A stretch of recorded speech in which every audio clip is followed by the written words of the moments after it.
We're here with Eric Levine, a New York attorney who's actually helped raise money for several Republican candidates. We just passed the midterm elections. Um, Many people here were expecting a red wave, and it didn't really materialize. Why do you think that happened? Well, I think in large part that it's because of the Donald Trump factor. I think if the people have to keep in mind that Donald Trump was the first president since Herbert Hoover, 1932, to lose the House, the Senate, and the White House in a single term. Hoover lost to FDR, one of the greatest political minds of the 20th century. Donald Trump lost to Joe Biden. No one ever accused Joe Biden of being one of the greatest minds of the 20th or 21st century. He then went to Georgia and intentionally made sure we lost 2 Senate seats there.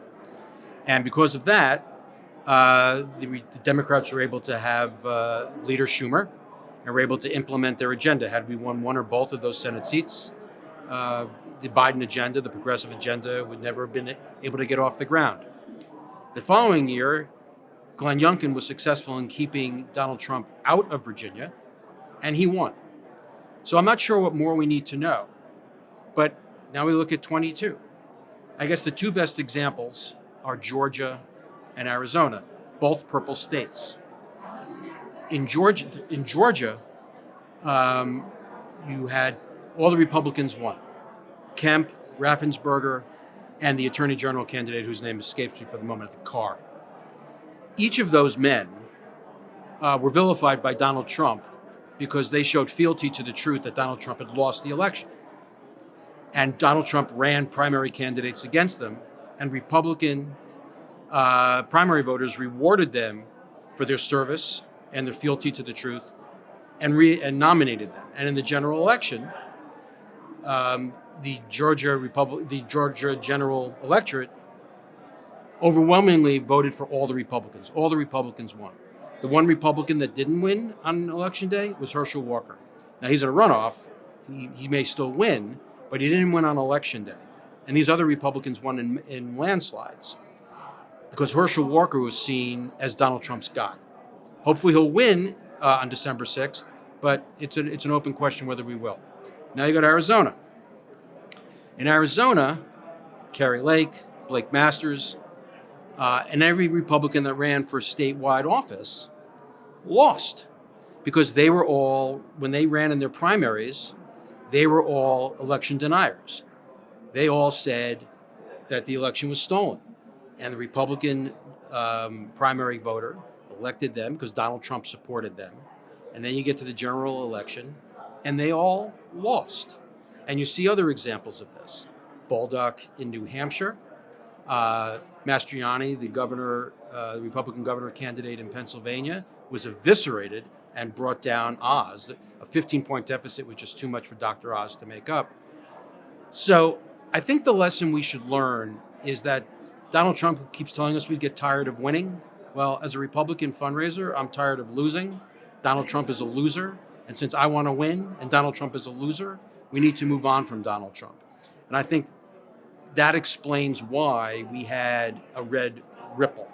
Because while the majority of Americans agree with Republicans on the issues of inflation, the climate agenda insanity, securing the border, school choice, you name it, many voters don't get to those issues because they can't get past Donald Trump. As long as he is the Republican brand or is seen as the Republican brand, the Republicans will remain in the minority. So this is the Republican-Jewish coalition. When you look at some of the Jewish issues, like fighting anti-Semitism, and certainly in the U.S.-Israel relationship, former President Trump had a sterling record, on those issues. But yet most of the people here, it seems, and also most of the presenters, the senators, governors, congressmen that have come, seem to be wanting the party to move on from Trump. Did Trump reset the relations on U.S. and Israel and also on Jewish issues in a way that you think that other candidates will inspire to continue? Yeah, well, look, let's give Donald Trump credit where credit is due. His policies towards Israel was just spectacular. Moving the embassy to Jerusalem, great. Recognizing Israeli sovereignty over the Golan, the right thing to do. getting out of the Iran deal, 100%. That deal was an abomination. I actually think that a majority of Americans, Republicans and Democrats, support those policies.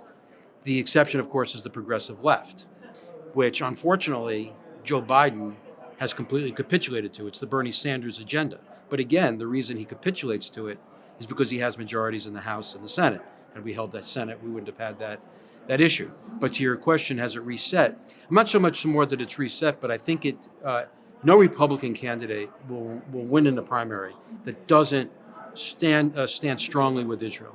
The American-Israeli relationship is critical, not just to American Jews, but to evangelicals, to American foreign policy hawks, because a strong Israel in the Middle East is critical to America's national security interest.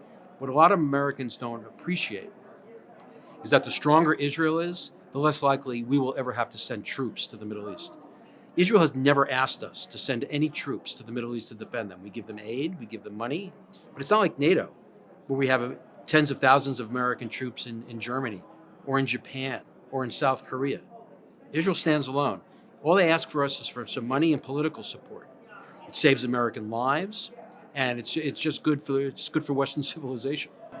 Now, we just had a satellite link up here with former Prime Minister Benjamin Netanyahu, who is about to return to office in the process of formulating a new parliamentary majority.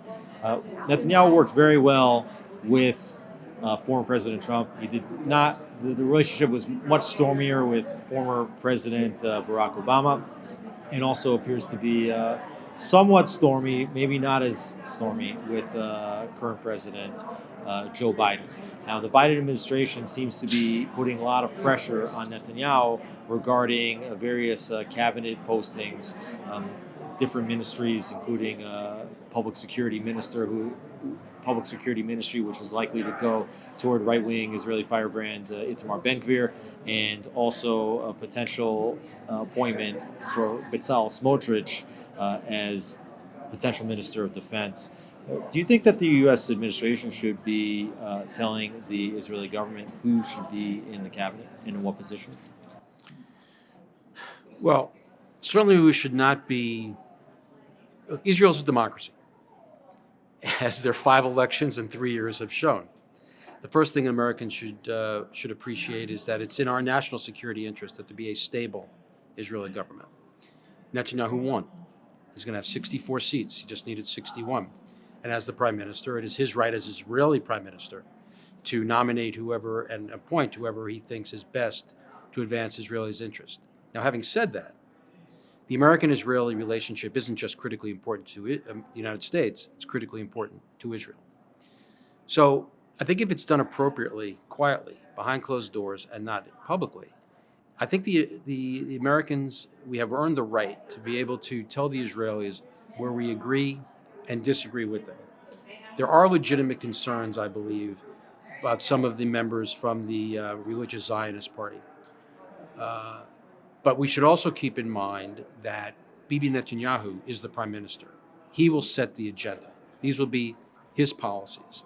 And folks like Ben-Gvir need Bibi Netanyahu far more than Netanyahu needs Ben-Gvir. So I don't think it's inappropriate for the United States after the election. We should never interfere with the election, which I can argue that we attempted to put our finger on the scale, which I think was inappropriate. But just as Israel, I think, would have every, if an American president was going to appoint a John Foster Dulles, for example, going back to the Eisenhower administration, who was notoriously anti-Israel and arguably anti-Semitic, I think it would be perfectly appropriate for the Israeli prime minister to say to an American president, we're not happy with that potential selection, and say why. But at the end of the day, the American president is going to appoint who he thinks is best for the United States, just like the Israeli prime minister is going to appoint who he thinks is best for Israel.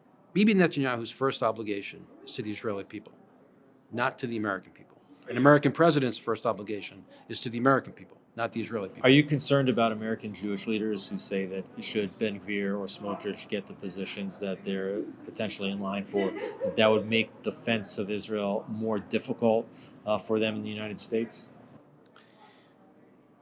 It's interesting.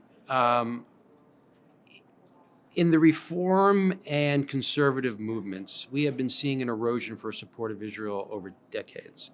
It's been slow, but it's been gaining speed. Um, I don't really think that. I think Ben Gvir is just kind of a figurehead now in that argument as part of the erosion. It makes people feel better about themselves for their not giving support for Israel, full-throated support for Israel. They say, aha, look, this horrible person. Because for the progressives, unfortunately, where many Jews are, Israel is an apartheid, colonial, occupying, white privileged state that is oppressing the people of color, Palestinians, and that Israel is the Goliath versus the Palestinian David. And that, unfortunately, is a narrative we're seeing more and more on our college campuses, where a disproportionate number of Jewish children go study. And we're seeing it at the rabbinate and what's being preached from the Bima and Reform shuls and more in conservative temples.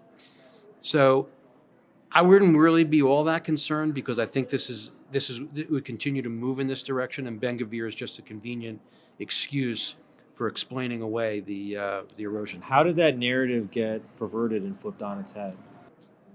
At its core, progressive politics is anti-Semitic.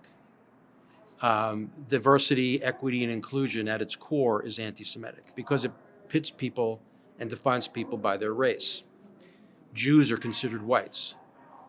Don't tell anybody that a majority of the Israeli population is minority.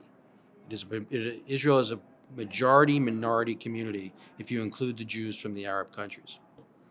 But putting that aside, so once you define Jews as white, and whites are by definition in the progressive worldview racist,